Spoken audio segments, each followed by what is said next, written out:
Assalamualaikum warahmatullahi wabarakatuh. Pada video kali ini saya akan membuat tugas 2 untuk mata kuliah pemrograman berbasis desktop. Nama saya Muhammad Ihsan Ar-Rasyid, 0496501105, mahasiswa Universitas Terbuka. Seperti biasa, saya menggunakan Visual Code untuk membuat tugas ini. Untuk tugas kali ini kita diminta untuk membuat aplikasi manajemen perpustakaan. Untuk aplikasinya kita akan ada input data, peminjaman buku, pengembalian buku, menghitung denda keterlambatan, ada menu mencetak struk juga, bisa mencetak struk, dan ada manajemen data buku, yaitu menambah buku baru, mengubah ataupun menghapus. Yang pertama kita buat kelas buku untuk merepresentasikan buku dengan atribut yang sesuai. Ini kelas buku. Nanti ini ada variabelnya, string judul, string penulis, string kategori, dan tersedia itu boolean, true or false.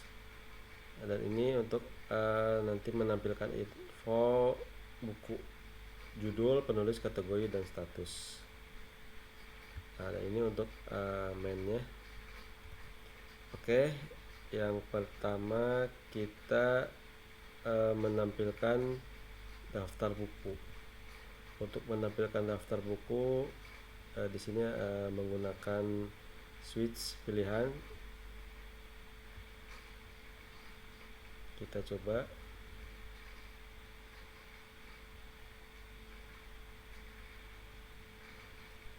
Di sini sudah muncul untuk daftar menu perpustakaannya. Untuk yang kedua, menerima dan mengolah peminjaman serta mengembalikan buku. Oke, kita ke atas saja, ke atas. Input data buku. Input data buku nah ini input data buku menggunakan array. Ini buku ini kelas buku tadi yang ini. Oke, kita lihat daftar buku yang sudah di input di sini ya. Kita pilih nomor 1. Nah, ini sudah muncul daftar bukunya. Oke, yang kedua, untuk input data buku sendiri terdiri dari judul, penulis, kategori, dan status ketersediaan. Ini ada judul, penulis, kategori, dan status ketersediaan. Dan terdapat 4 buku dari masing-masing kategori: fiksi, non-fiksi, teknologi, dan sejarah. Fiksi, non-fiksi, teknologi, dan sejarah. Oke, untuk kedua adalah peminjaman buku. Program harus memungkinkan pengguna untuk meminjam buku berdasarkan daftar buku yang tersedia. Jadi kita bisa meminjam berdasarkan daftar buku yang di sini ya. Kita coba pinjam. Itu menu nomor 2 ya. Kita pinjam buku sejarah 4. Buku sejarah 4. Oke, langsung berubah ya. Yang tadinya tersedia buku sejarah 4 menjadi statusnya dipinjam. Oke, selanjutnya pengguna dapat memilih banyak buku untuk dipinjam hingga mereka memasukkan input selesai. Oke, di sini kita bisa pinjam lagi buku sejarah 2. Tadi 4, sekarang 2. Oke, statusnya berubah jadi pinjam. buku sejarah 2 dipinjam, buku sejarah 4 dipinjam. Oke, kita klik selesai. Kita coba klik selesai. Nah, ini dia buku, contohnya ini, kalau di sini contohnya buku algoritma dan statusnya dipinjam. Kita coba selesai. Dan setelah kita klik ketika selesai, nanti muncul struk peminjaman yang tadi kita pinjam, buku sejarah 4 dan buku sejarah 2.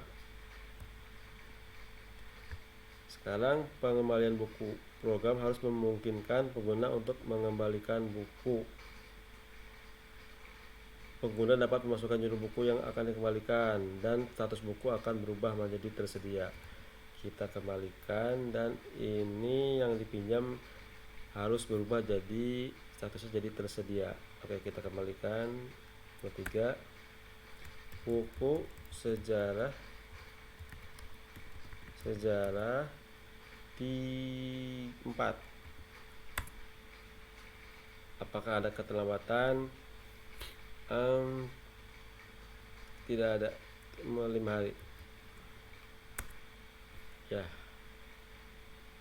Struk pengembalian adalah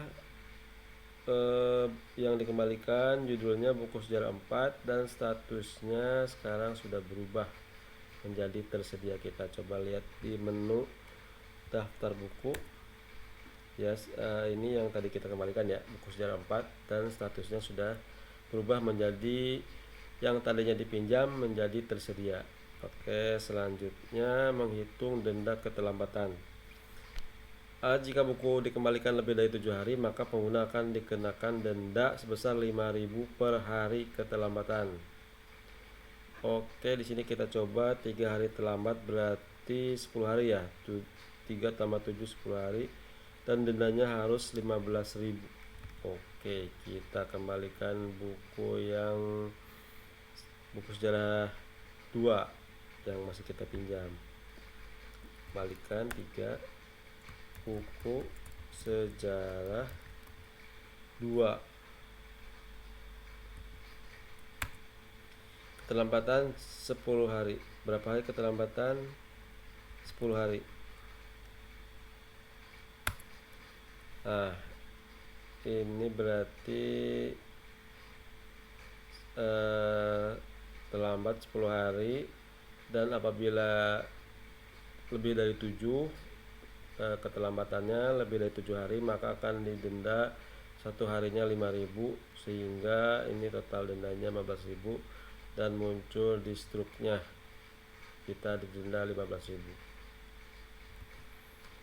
Oke, yang kelima, harus mencetak struk peminjaman dan pengembalian. Nah, ini untuk struk pengembaliannya sudah ada, dan untuk struk peminjamannya itu di atas ya.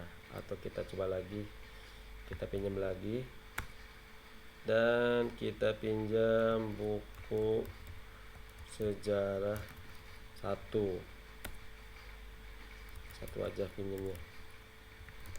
Oke, dan ini ada struknya, struk peminjaman, dan tadi ada struk pengembalian. Yang keenam, yang terakhir, manajemen data buku, yaitu menambah buku, mengubah informasi, dan menghapus buku. Oke, kita coba itu nomor kelola buku nomor 4 ya. Nomor 4, kita akan coba tambah buku, judulnya sejarah, buku sejarah. Kita tadi 4, berarti sekarang buku sejarah 5. Penulisnya coba saya aja penulisnya. Kategorinya sejarah. Ada keterangan berhasil ditambahkan.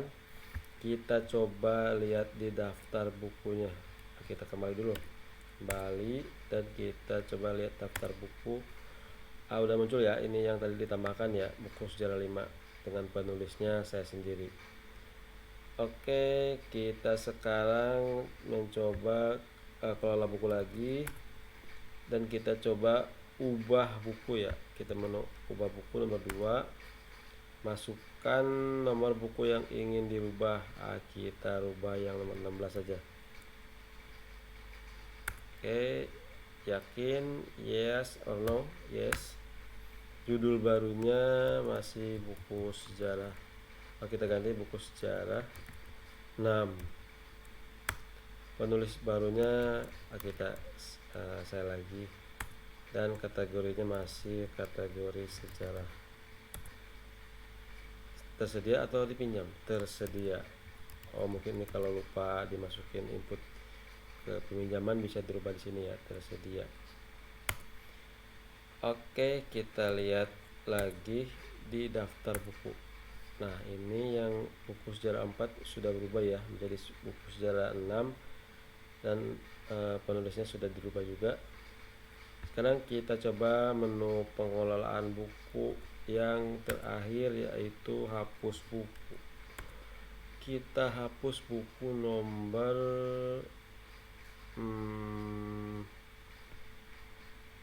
15 ya. 15 aja kita coba. Kita coba nomor 15. Ini buku sejarah 3. Ya atau tidak? Yes. Oke, kita kembali dan kita tampilkan daftar buku. Yang buku sejarah 3 sudah hilang. Oke, sudah hilang. Jadi sudah berhasil dari kelola buku semuanya ya. Dan sudah selesai ya, sudah selesai. Oke, demikian video kali ini. Jika ada pertanyaan atau ada komentar, boleh di kolom komentar ya. Saya tutup. Wabillahi taufiq wal hidayah. Wassalamualaikum warahmatullahi wabarakatuh.